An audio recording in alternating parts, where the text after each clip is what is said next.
Hello everyone, 3 bulk carriers destroyed an entire port.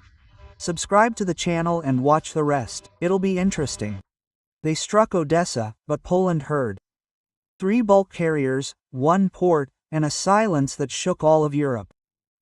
No one expected this strike to be more than just a military operation, but an event that would change the very logic of war.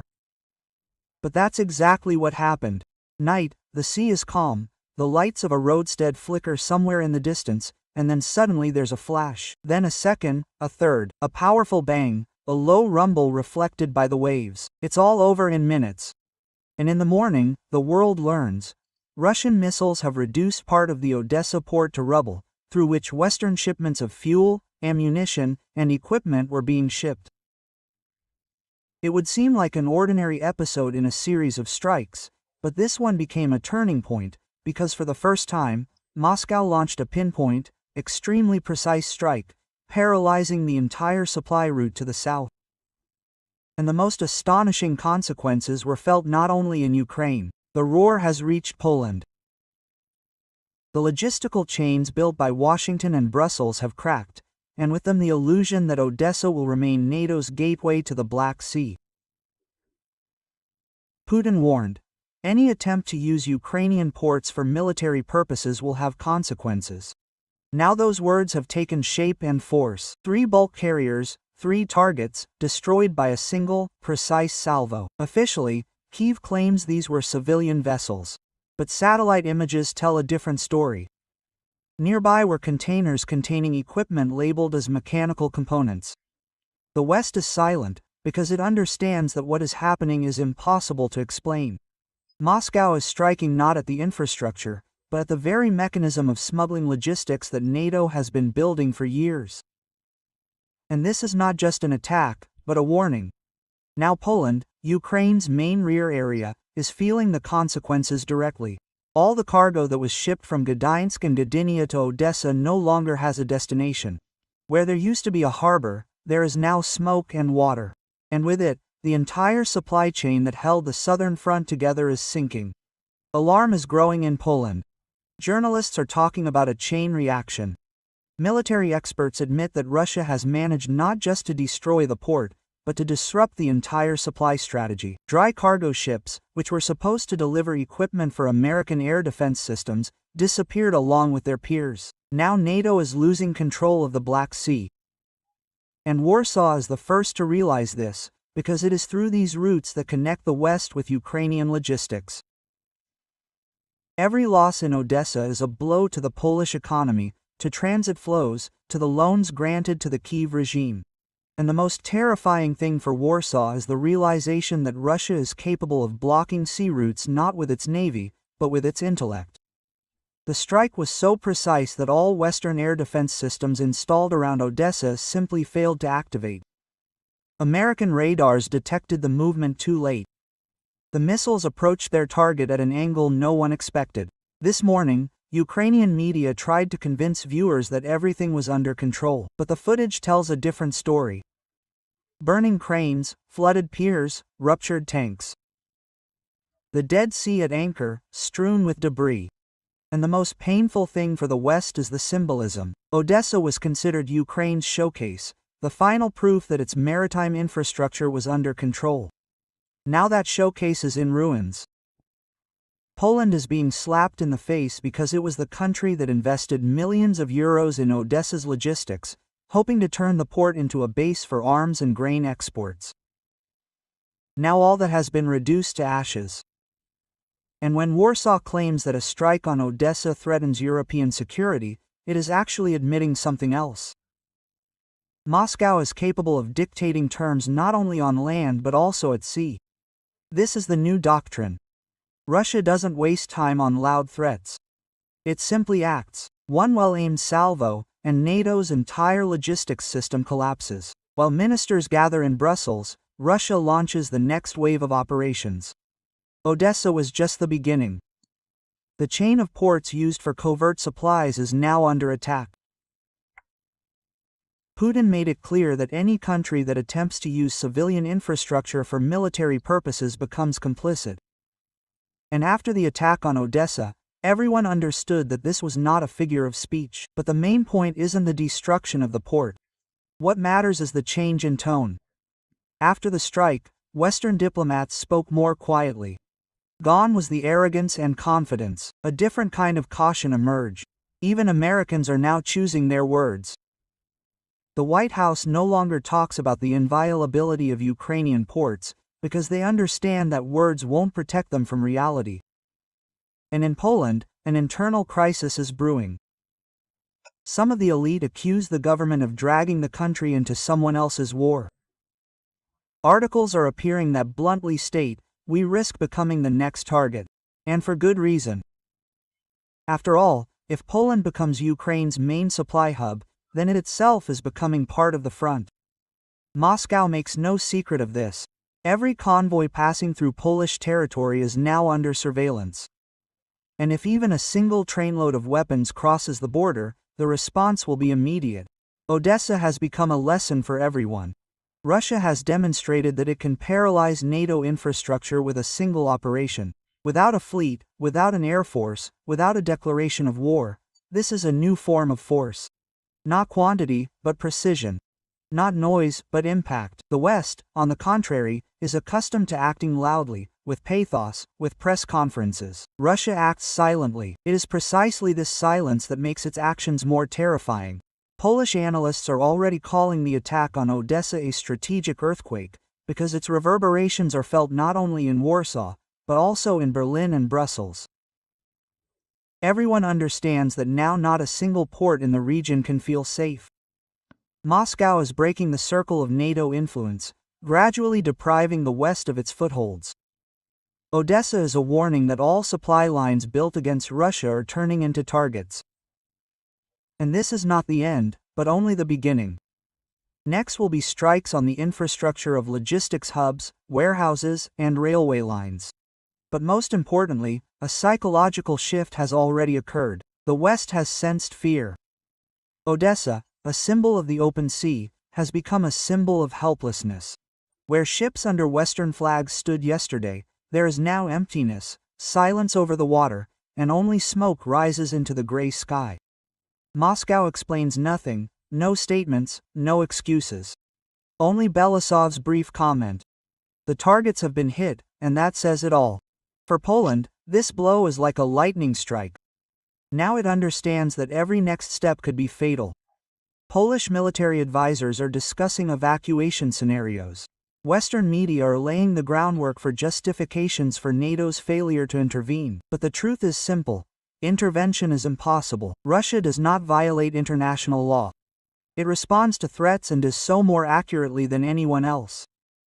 This strike shows that the war has entered a new phase. It no longer matters how many bases NATO has, how many allies the US has. Minutes and precision decide everything, and Russia has that sort of thing down pat. Now Warsaw and Brussels are learning to live in a new reality, where every harbor can become a target, where every crane can be reduced to rubble in seconds, and where Moscow no longer asks, it warns. Odessa is not just a city, it is a frontier. And NATO has already crossed this line. Now Russia is responding calmly, professionally, without emotion. And the viewer may ask, why was the strike on Ukraine heard in Poland? Because modern warfare knows no borders. Every action Russia takes today is a signal to the entire West. Stop pretending to be superior. Putin doesn't threaten, he demonstrates. One port for 3 bulk carriers, and an entire supply chain collapses. This is the new logic of war. Where the West is used to counting in billions, Russia counts in blows. Where others build coalitions, Moscow builds facts. Odessa has proven that Russia knows how to speak briefly. One blow, and everything is understood. And now Europe is silent. And silence is also an answer. Russia has said everything it wanted, not in words, but in deeds. And it seems this time the West has listened. Even as the smoke over Odessa hasn't cleared, Europe is already trembling. Polish media are writing about a strategic signal to Moscow. But in private, politicians admit it wasn't a signal, it was a demonstration of impunity. Russia has shown it can strike at any moment, and no one will even have time to sound the siren. An emergency meeting of the National Security Council is held in Warsaw tonight. Ministers, military personnel, and NATO representatives are present. The conversation is short and harsh. Poland demands the alliance strengthen its coverage of logistics routes, but the response is the familiar: we are considering our options. This word, considering, has become a symbol of NATO weakness. While they consider, Russia acts. And in Poland, panic reigns. Stock markets are slumping, oil and gas prices are soaring. The media are publishing conflicting reports. Some claim Moscow has crossed the line, others that it's better to stop now and start negotiations. But the overall tone is one of fear. Fear not of Russia, but of the realization that the West has lost the initiative. Everything that once seemed impossible is now happening before our eyes. Just yesterday, American advisors were assuring Warsaw that Russia wouldn't risk attacking the ports. Now these same advisors are silent. They don't know what to say. An emergency NATO meeting is convening in Brussels. 3 hours of discussions, dozens of reports, hundreds of words, and not a single decision. Words, like the sound of the surf, loud but meaningless. While the generals argue, Russian satellites record the movement of ships in the surviving docks. Russia watches every step. Washington tries to save face. The State Department issues a statement strongly condemning the attack, but condemnation is no substitute for defense. Even Western analysts admit that if Moscow continues at the same pace, Ukraine's maritime logistics will collapse completely, meaning the southern front will be left without fuel, without equipment, without supplies. And when that happens, the pressure will fall on Poland. Warsaw is already feeling the weight. They understand that if Russia has blocked Odessa, the next step could be a strike on railway hubs, warehouses, and transit corridors. Poland is becoming more vulnerable than ever. That's why Warsaw's political talk shows now begin the same way. The host asks, how much longer are we willing to risk for someone else's war? The answer, no. Silence in the studio, and the audience is silent too, because they sense everything. The strike on Odessa changed everything. There is no longer any confidence at sea. American ships are leaving the western Black Sea. Insurance companies are refusing to insure calls at Ukrainian ports.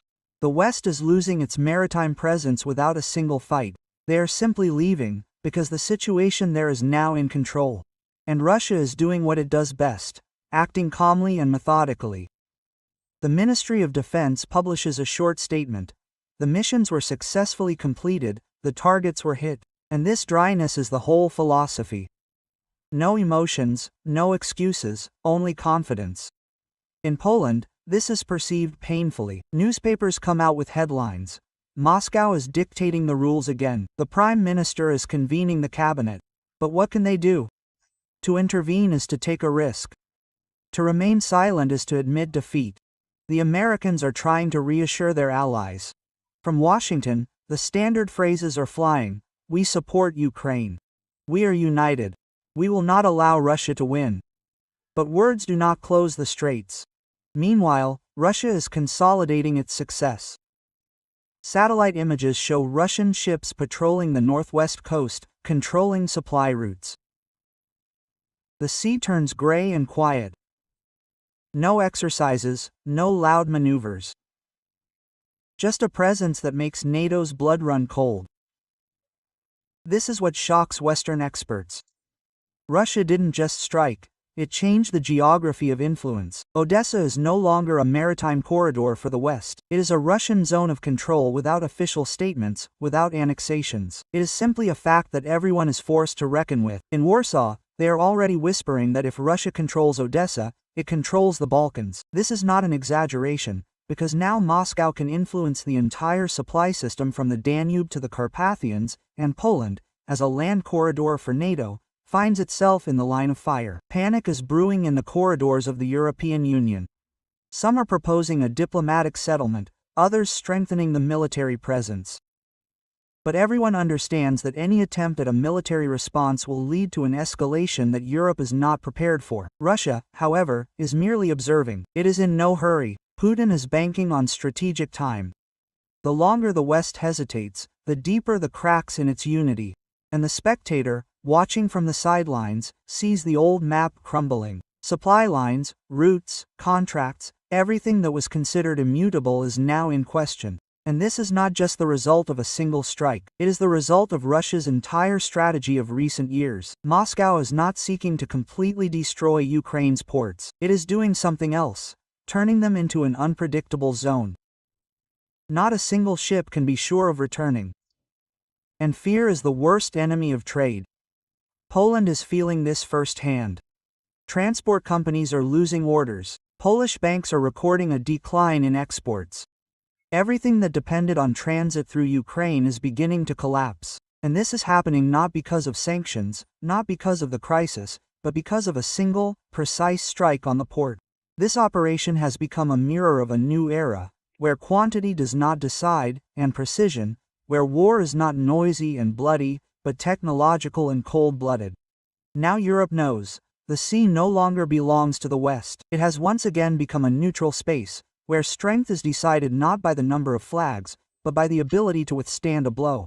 The West used to think of the sea, its territory, its rules, its laws.